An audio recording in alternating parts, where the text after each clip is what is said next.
Hola, mi nombre es Ramiro Bertieri y soy parte del nodo de la Colombia Humana en Arbeláez, Cundinamarca.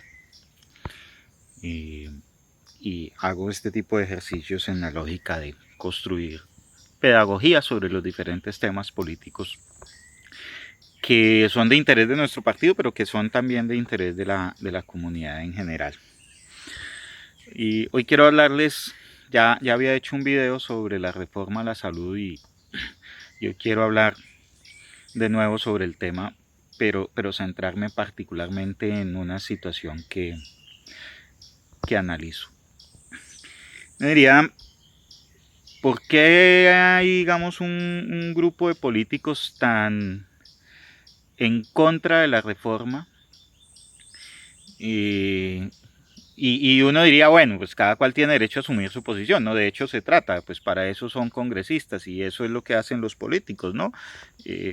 Plantear sus puntos de vista en el Congreso frente a la opinión pública a favor y en contra de diferentes iniciativas.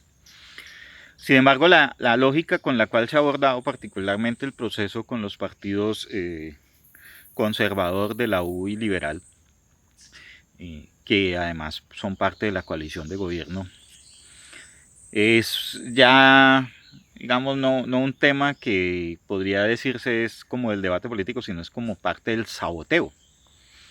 Entonces imagínense ustedes hacer 130 peticiones de modificación a la reforma a la salud cuando esta ya tiene una versión que fue eh, avalada por ponentes.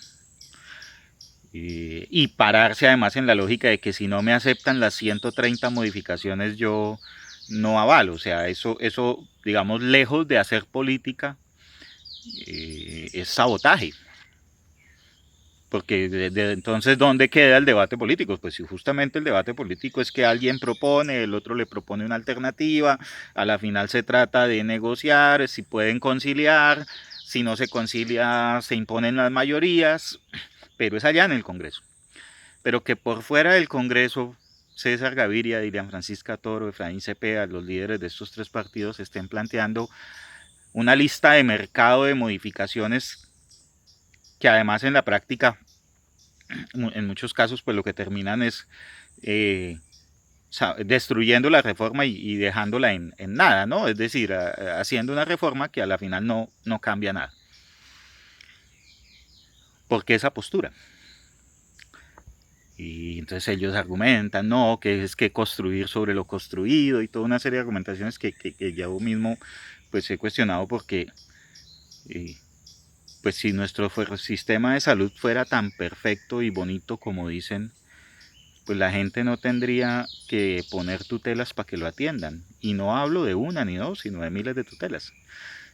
Además que hay que decir que puede que el sistema efectivamente tenga ciertos niveles de atención, pero en la medida en que esos niveles de atención se han logrado por vía de tutelas, el efecto jurídico de las tutelas es que al Estado le toca asumir con presupuesto nacional los costos de esos fallos judiciales. Y los intermediarios, que son las EPS, se han librado de tener que asumir esos costos, con lo cual han incrementado sus ganancias. Entonces, vamos a ver en la práctica qué puede estar sucediendo. Y es que si bien el tema de las EPS ha llamado la mayoría de atención, si se acaban o no se acaban, y obviamente pues es un tema complejo porque estamos hablando de empresas que son propiedades de los grupos económicos más grandes de este país, empresas en donde además hay que decirlo, por ejemplo, hay organizaciones religiosas que tienen inversiones en esas empresas o que tienen manejo y gestión de esas empresas y por lo tanto tienen un interés económico también ahí. La salud ha sido un negocio tradicional de muchas organizaciones religiosas, para bien y para mal, ¿no? Digamos que uno no puede, pues, en general también hay que reconocer que pues han desarrollado, por ejemplo, infraestructura y capacidades, pero, pero digamos que es que esa visión de convertir en negocio un tema de la salud, pues es justamente el centro de muchos debates. Pero más allá de si se mantienen o se acaban las EPS, hay una discusión que poco se ha abordado, y es qué pasa con la gestión de los recursos de la salud en los municipios, en los territorios. ¿Y por qué hay tanta resistencia a que eso cambie? Resulta que la reforma a la salud, en una de sus diferentes versiones, pues porque ya cada tercer día tenemos una nueva versión, pero en un momento en sus versiones planteó que se construyesen mecanismos de gestión y de vigilancia de los recursos a nivel territorial. Y eso implicaba crear cierta burocracia, normal, ¿sí? Es decir, si yo voy a poner a personas a que hagan gestión en el territorio de los recursos, es decir, que ya no sea una oficina desde Bogotá la que haga las autorizaciones, que ya no sea una oficina de Bogotá la que haga la inspección, vigilancia de los recursos, sino que pues al, digamos, territorializar el sistema desde la atención básica, pues también había una necesidad de crear unas estructuras organizacionales que hagan eso. Eso, alguien por ejemplo, más burocracia, y puede que sí sea más burocracia, pero es que a veces se necesita, a veces no, muchas, casi siempre se necesita gente que haga la tarea. ¿Sí? Es decir, no todo se hace con call center, como hoy por hoy le puede tocar a muchos usuarios, que es que pues, vaya, llame a una línea única nacional a ver cuándo le contestan para que le den una autorización, por ejemplo. ¿Sí? Sino que eso, cuando se territorializa, pues efectivamente, además de médicos, enfermeras y personal de salud, pues también se necesita un grupo de personas que hagan labores administrativas en el territorio.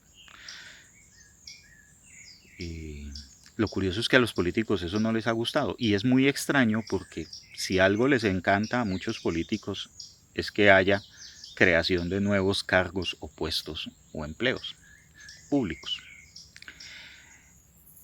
¿Qué hay detrás de esto? Y esto es una inferencia mía, pero lo he hecho a partir de un análisis de información certera. En el municipio donde yo vivo, Arbeláez, Cundinamarca, un municipio que tiene un presupuesto de 16.000 millones de pesos al año, más o menos. Estaba revisando y aproximadamente un 25-30% de ese presupuesto se va para el pago de la salud del régimen subsidiado y para temas como la promoción y prevención y otros. En general, digamos, una parte muy gruesa de lo que le giran la nación y el departamento al municipio tiene un compromiso de invertirse en la salud de la gente. Y eso es una plata grande. Uno diría, ¿cuál es el efecto de esa plata? Bueno, pues típicamente en un municipio como este, Arbeláez es privilegiado porque tiene hospital propio. Muy probablemente otros municipios no lo tienen, la gran mayoría. Pero lo que se hace es que se le gira esa plata a las EPS, típicamente las EPS del régimen subsidiado. Los municipios terminan siendo como la figura aquella de que te entrega una plata, pero como esa plata tiene específica, tú solo la cuentas y se la giras a otros directos. Y ya sabemos, por ejemplo, todos los temas de corrupción que hay en el régimen subsidiado. Y cómo pues de alguna manera incluso se ha ido depurando el tema al punto de que pues por cuenta de esa corrupción se han quebrado muchas EPS del régimen subsidiado, y pues de a poco a la final ese esquema, ese es pues parte justamente de uno de los elementos que genera crisis en el país. Otra buena parte de esa plata se va a temas que son muy importantes, pero que típicamente se les ve poco efecto, que es lo que se llama promoción y prevención. Es decir, los recursos que deberían estar destinados a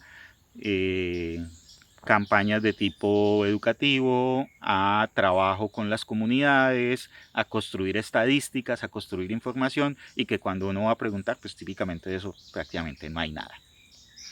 Muchas veces esos recursos también se les giran a los hospitales públicos o a las entidades o a alguna entidad que hace la ejecución de eso con convenios de cooperación y ese tipo. Resulta que ahí, en esos recursos, los políticos locales tienen mucho control. En los hospitales públicos regionales hay que decirlo, hay políticos que ponen el gerente, que ponen los directivos, que ponen los empleados. Hay hospitales en donde le preguntan a la gente si usted es recomendado o no es recomendado el político y con base en eso le dan empleo o no le dan empleo, ¿sí? Entonces, en esa medida se entiende por qué hay tanta resistencia de estos grupos políticos a que el sistema cambie. ¿Por qué se oponen a que haya más control?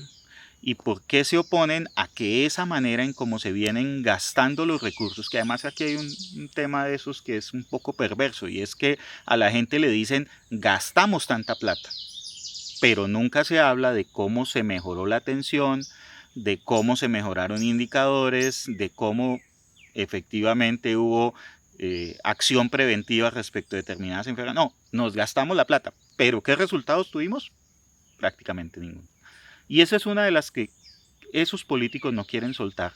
Y eso es una de las partes sobre las cuales la reforma sí tiene una incidencia. Porque al territorializar la salud y al entrar a incidir directamente desde el territorio en la gestión de esas acciones, para que al actuar de manera preventiva los costos de atender a la gente sean menores. Porque esto no se lo invento, esto no me lo invento yo. Esto, o sea, es mejor prevenir que curar, es una frase viejísima que guía la acción de los sistemas de salud. Pero a estos grupos políticos eso no les interesa. No les interesa que haya mayor auditoría sobre esos recursos. No les interesa que la gente en los territorios se involucre en esa gestión y conozca a nivel de detalle cómo es que se están gastando los recursos en cada municipio, en cada territorio, en función de las necesidades. No. A estos grupos les interesa que nada cambie, no solo en el tema de las EPS, sino en general en cómo está estructurado el Sistema Nacional de Salud, para que ellos sigan teniendo manejo y control de unos recursos que hoy por hoy se gastan, pero no están generando impacto.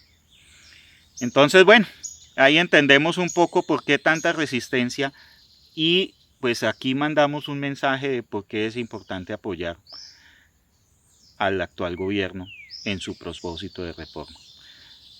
Un saludo de verdad y un saludo de respaldo a la ministra Carolina Corcho, que ha sido, yo creo que muy paciente, pero también muy diligente en trabajar y en construir una propuesta de reforma que ayude a superar las limitaciones de un sistema y sobre todo que se centre no en gastarse la plata, sino en generar verdadera salud para los colombianos. Muchas gracias y seguimos en contacto. Me pueden buscar @rvertieri en Twitter y me pueden seguir aquí en el canal de YouTube. Bienvenidos sus comentarios, bienvenidas sus cualquier preguntas o planteamientos que quieran hacer de forma complementaria a eso. Y seguimos en contacto. Muy amables y pues desde la Colombia Humana de Arbeláez les mandamos un mensaje solidario a todos y todas para que ojalá sigamos trabajando en tener este gobierno del cambio.